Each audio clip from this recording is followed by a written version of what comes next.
Note de 7 heures sur l'RTNC. Au sommaire, première récolte de maïs en Kwadi dans la province du Kassai-Oriental, une moisson prometteuse de 4 tonnes par hectare. Une initiative du vice-premier ministre, ministre de l'économie, Daniel Moukoko. L'actualité, c'est la réunion stratégique à Massina. Le gouverneur Daniel Bumba mobilise les chefs des quartiers et le procureur pour lutter contre la recrudescence des bandits armés à Kinshasa. Voilà tout pour le titre. Après 3 mois de pause en vacances parlementaires, les députés nationaux reprennent leurs travaux aujourd'hui 15 mars 2025. Cette session axée sur des questions législatives abordera des dossiers clés du calendrier validé en conférence des présidents. Le rapporteur de l'Assemblée nationale, Jacques Njoli, a annoncé la nouvelle lors d'une intervention au micro d'Annie Balaka. Conformément à l'article 115 de la Constitution, l'Assemblée nationale va commencer demain, samedi 15 mars 2025, procéder à l'ouverture de la session ordinaire du mois de mars. Il était donc important qu'en prévision de cette séance inaugurale, le bureau de l'Assemblée nationale rencontre la conférence des présidents pour examiner toutes les questions liées aux préparatifs logistiques, matériels et autres pour avoir une session sereine, mais surtout que cette plénière de demain se passe dans les conditions optimales de sérénité. Cette session ordinaire intervient à un moment particulier et c'est sur ça qu'il faut insister. Un moment particulier où une partie du territoire national est occupée par l'armée rwandaise, la RIADF, appuyée par ses supplétifs d'M23. Sur ce point, la plénière devra suivre le rapport de commission spécialisée, notamment la commission défense et sécurité qui a eu à travailler pendant toute la durée de l'intercession pour voir la suite des recommandations faites lors de la session extraordinaire qui a abouti à un certain nombre de recommandations à l'exécutif pour l'accompagnement politique et diplomatique de la gestion de la crise de l'Est. Nous allons aussi écouter la commission ECOFIN qui devra nous présenter les rapports sur les différentes mesures prises au niveau de l'exécutif, les orientations sur la réduction du train de vie, sur la réorientation de moyens au niveau de la défense, sur la gestion des ressources mises à la disposition des responsables de la défense. Nous avons ensuite suivi la communication du président de l'Assemblée nationale qui a fait part à la conférence de présidents de ces différents contacts diplomatiques au service de la défense, au service de la paix. L'ouverture aura lieu demain à 13h, donc tous les députés sont invités à être là au plus tard à 12h30. La séance est publique. Conformément à notre règlement, c'est une séance inaugurale et cette séance donc obéit aux principes élaborés et imposés dans notre règlement intérieur. Ils ont juré de défendre la patrie jusqu'au sacrifice suprême. Les militaires prônent sur l'impact des affres de la guerre imposée à la République démocratique du Congo par le Rwanda et les terroristes du M23.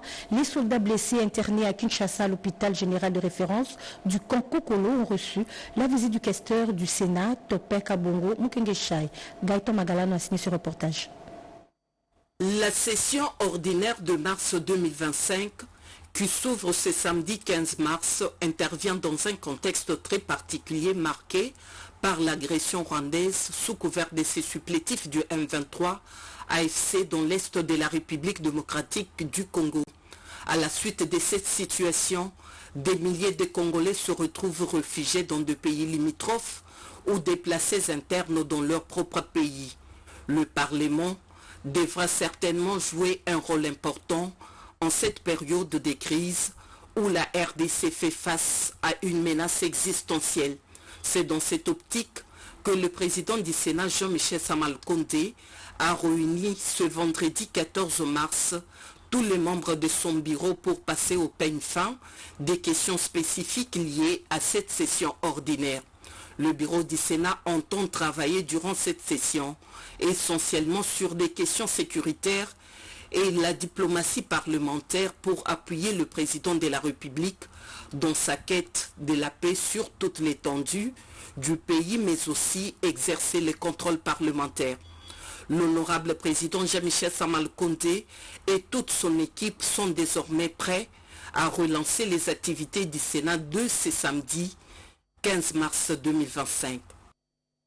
Voilà, vous venez de suivre la réunion du président du Sénat avec une cellule pour les questions liées à l'agression rwandaise. La chef du gouvernement, Judith Suminwa Tuluka, a rencontré le comité de supervision du projet d'extension de Kinshasa. L'objectif, désengorger la capitale congolaise et améliorer les conditions de vie des habitants. Elle a encouragé une mise en œuvre rapide de cette initiative majeure. Shimon Dondo, Joe Patrick Moukoui, Coucou, Pompoumba, reportage. Autour de la première ministre Judith Suminwa Tuluka, jeudi 13 mars 2025, le comité stratégique de supervision du projet d'extension de la ville de Kinshasa, projet qui vise à désengorger la capitale congolaise et à améliorer les conditions de vie de ses habitants. Cette réunion fixe la première phase de ces programmes qui comprend la création d'une zone industrielle qui devrait générer plus de 10 000 emplois pour le jeune. La chef du gouvernement a tenu à s'assurer de l'état d'avancement de ces projets d'envergure. À l'issue de la réunion, Thierry Katembwimbala, coordonnateur du comité stratégique de supervision du projet d'extension de la ville de Kinshasa, a indiqué que les décisions avaient été prises pour accélérer le démarrage de travaux. On peut se permettre maintenant d'en parler puisqu'on l'a annoncé déjà et remis la date à son Excellence Madame la Première ministre. Nous avons donc ainsi transmis la feuille de route qui met au mois de juin pour la pose solennelle de la première pierre du projet de l'extension. À l'intérieur, il y a quelques projets que nous voulons démarrer, donc la cité industrielle, la plateforme hospitalière, le transport fluvial avec les bus fluviaux. Selon le comité stratégique de supervision, l'extension de la ville de Kinshasa s'étendra sur une superficie de 48 600 hectares dans la commune de Maluku, à l'est de la capitale. Et sous la direction du premier vice-président de l'Assemblée nationale, Jean-Claude Tshilumbayi, le bureau de la Chambre basse du Parlement a accueilli la chef du gouvernement, Judith Suminwa. Les discussions ont porté, entre autres, sur la situation sécuritaire du pays. Suivez ces propos recueillis par Dieu Merci Kanza. Mais comme on l'avait dit dès le départ, après mon investiture, nous avions convenu avec le bureau que nous aurions des séances régulières de rencontres, d'échanges, pour pouvoir nous mettre d'accord sur la manière de pouvoir faire avancer les affaires de l'État. Nous sommes aujourd'hui dans un contexte de guerre, d'occupation à l'est du pays. Nous allons avoir la rentrée parlementaire à la fin de la semaine. Il était important qu'on puisse faire le point par rapport au contexte actuel, à la situation actuelle, et voir ensemble avec le bureau quels sont un certain nombre de pistes à entrevoir pour pouvoir mieux gérer les choses et qu'ensemble, au niveau de la rentrée parlementaire, nous serons sur le même diapason. L'Assemblée nationale, évidemment, va continuer à jouer son rôle de contrôle parlementaire, mais les échanges qu'on peut avoir, gouvernement, Assemblée nationale et particulièrement avec le bureau, vont nous permettre de mieux encadrer les échanges futurs que l'on pourra avoir. Mais c'était bien ça le but de nos échanges d'aujourd'hui. C'était annoncé en titre la première récolte de maïs de la saison A à Kouabdi, province du Casse-Oriental, affiche un rendement de 4 tonnes par hectare. Le vice-premier ministre, ministre de l'économie, Daniel Mukoko Samba, initiateur du projet, a dépêché une équipe pour évaluer et suivre cette production industrielle. Rodépanda. Production de maïs dans l'espace Grand Kasaï, Paris gagné avec la première récolte de la saison A sur les sites Nkwadi, province du Kasaï oriental. Promesse concrétisée de Mukoko Samba, cela fait suite à sa tournée d'itinérance effectuée dans les Grands Kasaï en octobre 2024. Habitué au plafond de 100 hectares de production de maïs, les stratégies et encouragements de Mukoko Samba ont fait augmenter l'étendue de production à 300 hectares avec 4 tonnes par hectare.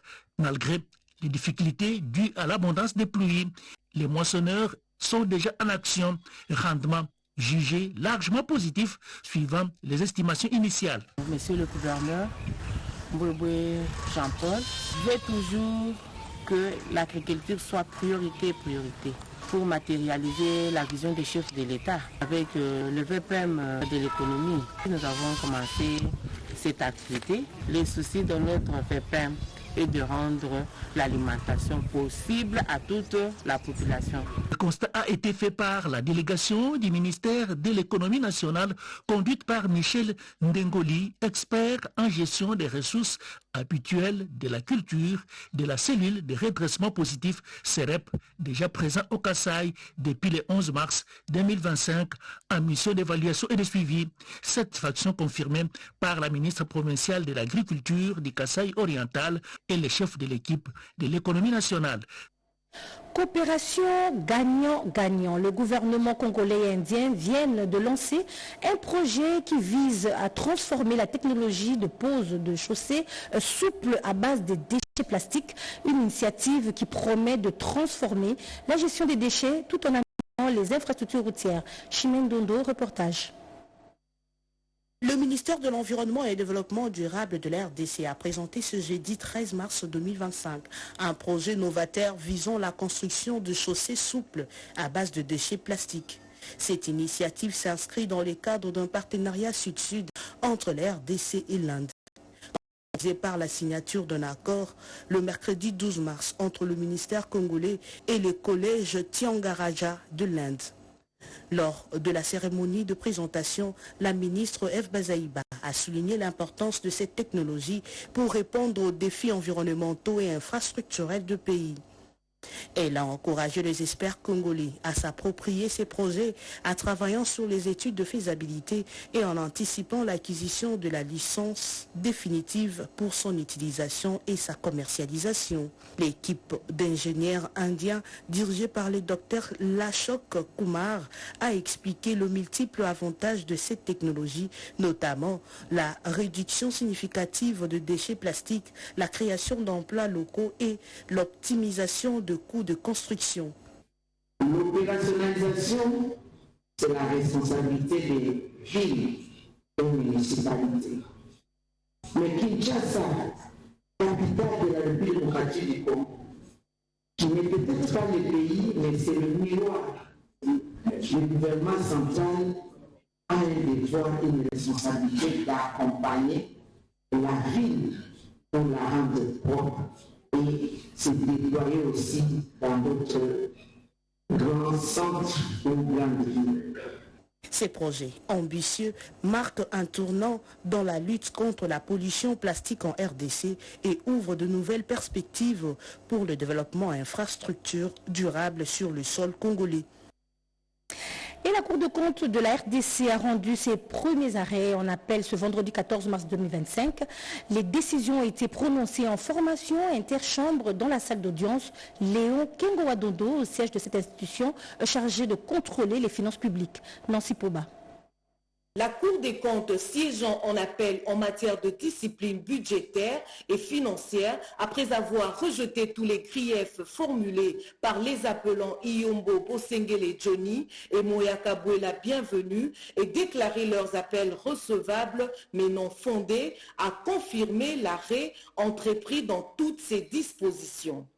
Les deux comptables publics mis en cause demeurent donc sous la sanction de 20 millions de francs congolais d'amende et condamnation aux frais de justice prononcés par le juge président. L'appelant reproche à l'arrêt dont appelle d'avoir reconnu au procureur général près la Cour des comptes la compétence de mettre en cause un comptable non assignataire, alors que selon l'article 18 alinéa 3 de la même loi organique de la Cour des comptes, ne cite pas le comptable public non assignataire parmi les comptables que le procureur général peut poursuivre en disposant que ces derniers tiennent l'état des ordonnateurs, comptables publics principaux assignataires des recettes et des dépenses, tant du pouvoir central, de la province et de l'entité territoriale décentralisée que des entreprises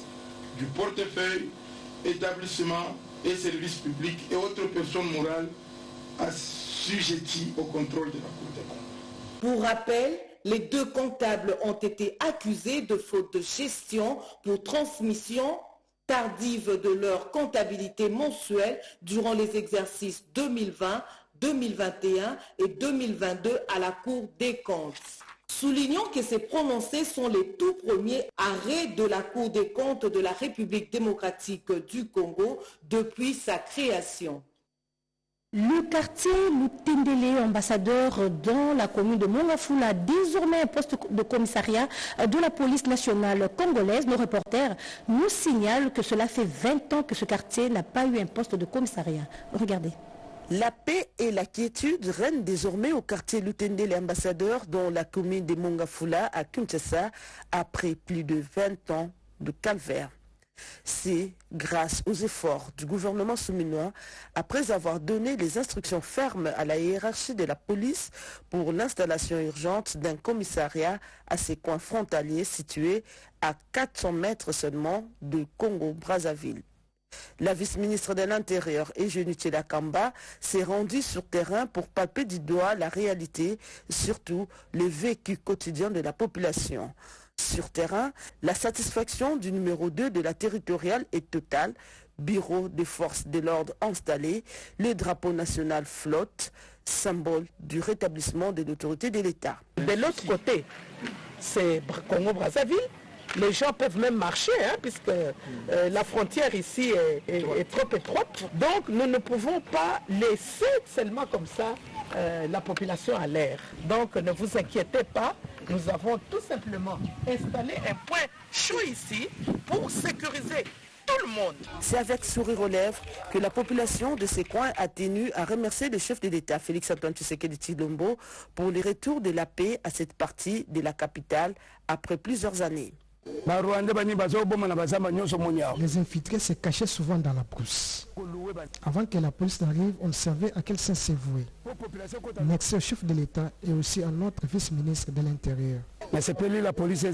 C'est sur une note de satisfaction totale que la vice-ministre de l'Intérieur, Eugénie Tshilakamba, a quitté le quartier Lutendele, ambassadeur. Passons à cette évaluation des contrats de concession pour 2024. 5 ont été menés avec succès. Une satisfaction générale quant à la gestion et aux performances de concessions cette année. Images et commentaires. Pour les concessions en phase de construction, la commission d'évaluation attend plus d'apports financiers de la part des investisseurs pour l'avenir. Il s'agit des concessions Likasi Kambov, Kalemi Manono et Chikapakamako pour les concessions déjà en phase d'exploitation dont Lubumbashi Likasi Kolosi, Kinshasa Matadi, Lubumbashi Kasumbalesa. La commission fait le constat heureux d'un accroissement de l'ordre de 8% de recettes en 2024 par rapport à 2023. Sur les plans de travaux, elle note que pour 2024, près de 540 km de routes ont été réhabilités et 76 km de voiries remis à neuf, sinon construits. Ces éléments ressortent des travaux organisés durant une dizaine de jours pour l'évaluation de ces concessions routières de la RDC dans un contexte où certaines d'entre elles ont évolué pour devenir des concessions dites de financement. Les ministres Alexis Dizarou est formel, il faut bien limiter dans les temps la durée de vie de ces concessions. Les conclusions de ces travaux sont actées dans des procès-verbaux signés par le ministère des ITP comme maître d'ouvrage, les représentants des exécutifs pour les comptes des provinces bénéficiaires, le secrétariat général aux infrastructures et travaux publics pour les comptes de l'administration, les entreprises exécutantes et l'agence congolaise de grands travaux comme maître d'ouvrage délégué. Au nom du ministre en charge des ITP, c'est Chrysostome Ilangongo, son directeur de cabinet, qui a clôturé les travaux tout en remerciant tous les acteurs pour leur assiduité. À noter que l'évaluation de la concession Kasumbale Samo Kambo Sakanya est programmée dans le tout prochain jour. Et la Croix-Rouge RDC a organisé une conférence à Kinshasa pour célébrer la Journée internationale des droits de la femme. Diverses thématiques ont été discutées visant à promouvoir les initiatives des femmes au sein de l'organisation. D'autres détails dans ce reportage signé Junior Bonyoma. La Croix-Rouge de la République démocratique du Congo intensifie ses efforts en faveur des droits des femmes, s'inscrivant dans sa mission de prévention des maladies, de soulagement des souffrances et d'amélioration des conditions de vie des populations les plus vulnérables. Lors d'une conférence marquant la Journée internationale des droits de la femme, des femmes de divers horizons se sont réunies à Kinshasa. Cette rencontre a été l'occasion de projeter des œuvres féminines mettant en lumière la force et la résilience des femmes congolaises. Nous sommes venus en premier encourager les vaillants volontaires secouristes qui sont dans le champ de bataille à l'Est de continuer à faire ce bon travail sans distinction de race, de religion ni de partis politiques. Et nous sommes venus donner de la force aux femmes et pour ces journées de 8 mars. Parmi les annonces marquantes, l'ambassade de France a déclaré une collecte de fonds témoignant ainsi une solidarité internationale.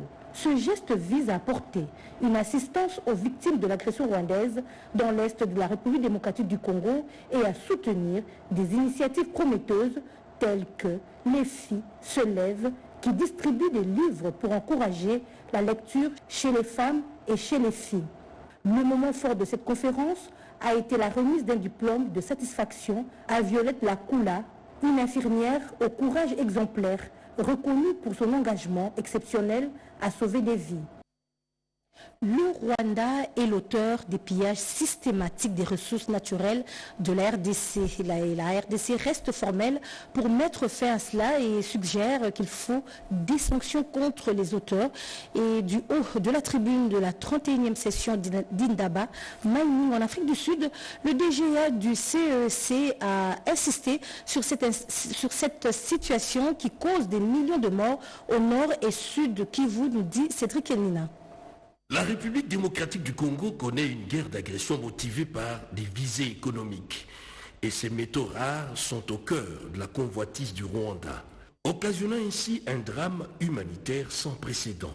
Indaba Mining, qui est en sa 31e session, a été ses précieux cadres d'échange pour parler, réfléchir et comprendre les enjeux complexes de la crise sécuritaire dans la région des Grands Lacs. Pour persuader l'assistance, les pays a misé sur une expertise avérée. Ancien gouverneur du Kwilu, aujourd'hui directeur général adjoint du Centre d'expertise, d'évaluation et certification des substances minérales précieuses et semi-précieuses, CEC, Godel Kinyoka. Révolté et indigné par les pillages systématiques des ressources de la RDC par le Rwanda, qui en évacue une partie essentielle aux acheteurs du monde des affaires de la planète, le directeur général adjoint du CEC a salué également dans ses propos l'engagement du chef de l'État Félix-Antoine Tshisekedi pour les retours de la paix. Les moments étaient également propices pour présenter l'autorité des certifications des substances minérales qui est le CEC. Tout a été dit pour effacer les discours du Congo bashing véhiculés par les ennemis de la République et construire un nouveau discours assis sur les opportunités d'investissement qu'offrent les pays dans les secteurs miniers. L'African Mining Indaba 2025 a permis donc de souligner l'urgence pour l'Afrique de transformer son approche de l'exploitation minière de la simple extraction vers une véritable industrialisation, enfin de maximiser la valeur ajoutée des ressources naturelles. Et puis les recommandations de la matinée scientifique organisée par l'élite scientifique de l'UDPS, la nécessité pour la RDC de renforcer la formation des ingénieurs au sein des grandes académies militaires pour améliorer la sécurité nationale. Alain Bikaï, reportage.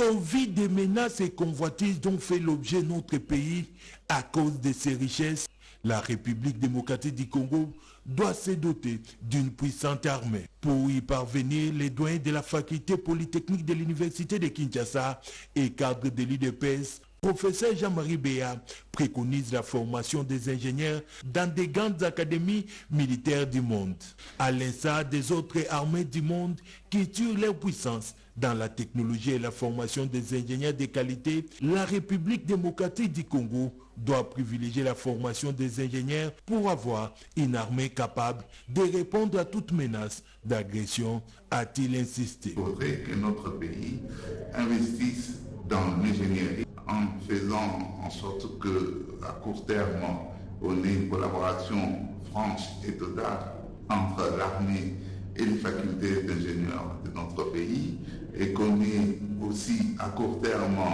besoin d'envoyer les jeunes filles, les jeunes garçons dans les grandes académies militaires dénommées, et en termes qu'on puisse avoir des écoles, des académies militaires nationales qui forment des ingénieurs, parce que sans ingénieurs, il n'y a pas de victoire. À son tour, les coordonnateurs adjoints du corps de l'élite scientifique de l'UDPS, professeur Ilunga Bouyamba, a plaidé pour l'appui du gouvernement aux écoles d'ingénierie. Par la technologie aussi. Ensemble, ces scientifiques de l'UDPS proposent la gratuité de ces enseignements à tous les niveaux en République démocratique du Congo. Question d'attirer beaucoup de jeunes gens intelligents dans ce secteur. Le 14 mars 2025 à Kinshasa, une journée d'information a été organisée en soutien aux femmes et filles de l'Est avec l'appui de l'ambassade de Suède initiée par le mouvement Rien sans les femmes qui vise à mobiliser les diplomates pour favoriser la paix en République démocratique du Congo. Rodé Panda. Cette initiative du mouvement Rien sans les femmes, en collaboration avec le secrétariat permanent de la résolution 1325 du Conseil de sécurité des Nations Unies au ministère du Genre, Famille et Enfants, vise à obtenir l'engagement de corps diplomatiques à s'impliquer davantage pour le retour de la paix en RDC, obtenir l'engagement du gouvernement congolais pour la recherche de la paix dans la région où les droits des femmes et des enfants sont violés. L'ambassadeur de la Suède à RDC, Joachim Wawerka, a affirmé le soutien de son pays à la RDC. La femme n'est pas seulement une victime, mais aussi actrice du changement. C'est vraiment clair qu'il y a une violation de la territoire congolaise, que le Rwanda est l'agresseur, et donc la Suède est là pour assister à prendre des mesures concrètes pour s'en adresser à cette situation. Les participants à cette matinée appellent les décideurs, tant nationaux qu'internationaux, à reconnaître les violences sexuelles commises par le Rwanda et ses supplétifs du M23 AFC à l'est de la RDC comme crime contre l'humanité conformément à la résolution 1325 renforcée par les résolutions 1820 et 1888. C'était une occasion aussi pour les coordonnateurs du secrétariat permanent de la résolution 1325, Didier Lapierre, de démontrer la place et le rôle de cette résolution du Conseil de sécurité des Nations Unies, mais surtout les innovations apportées par cet instrument juridique. Cette cérémonie s'est clôturée par des recommandations, notamment la participation de la femme dans tout le processus de la paix. À Massina, une réunion de sécurité a rassemblé le premier substitut du procureur de la République et les 21 chefs de quartier initiés par le gouverneur Daniel Bumba. Cette rencontre vise à lutter contre la recrudescence des bandits armés et un fléau préoccupant pour les Quinois. Dien Balaka, Jojon Dibon signé ce reportage. Suite à la recrudescence des criminels et des Kuluna dans la ville-province Kinshasa et sur instruction du gouverneur Daniel Bumba demandant aux autorités municipales d'organiser des séances de travail sur la sécurité, il s'est tenu la réunion du comité de conseil de sécurité locale élargi au ministère public et aux 21 chefs de quartier de la municipalité urbano-rurale de Massina. Le bourgmestre Joseph Chikou Katumba explique. C'était plus une réunion d'évaluation des décisions prises lors de la dernière réunion qu'on a tenue au mois de février. Alors on devait évaluer, se rendre compte de ce qui a été fait, de ce qui n'a pas été fait. Alors le chef de quartier est obligé d'être aussi là pour nous aider à avoir un peu une idée sur ce qui se passe dans leur quartier, parce qu'il a été demandé au chef de quartier désormais d'assister aussi aux réunions des comités locaux de sécurité. Le premier substitut du procureur de la République près le tribunal de grande instance de Kinshasa Njili, Epi Mukwambele, encourage les audiences foraines.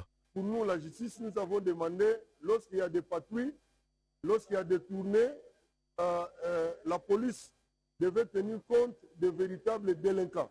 Donc ça signifie les gens qui ont commis les infractions, les auditionner, les déférer rapidement devant le parquet, pour des cas graves, des cas patents, pour que nous, à notre niveau, nous puissions organiser, n'est-ce pas, des audiences de flagrance, pour que ces gens-là soient condamnés par le tribunal. La vie n'a pas de prix, dit-on. Le bourgmestre Joseph Chikou Katumba loue l'initiative du président de la République, Félix Antoine Tshisekedi Tshilombo, pour la restauration de la paix dans l'est du pays et réitère son soutien au FARDC et au Wazalendo. Fin de ce journal, mesdames et messieurs, merci de nous avoir suivis. Ce journal a été réalisé par Pécho Moubenga et Mamita Bangoulou. La partie technique a été assurée par Joseph Nzenzo et Ruben Kumbu. Vous pouvez désormais suivre nos journaux en ligne et en direct dans votre smartphone, tablette ou ordinateur via notre site officiel www.rtnc.cd. Prochain rendez-vous de l'actualité, c'est à 13h30 avec Emine Daya. Au revoir.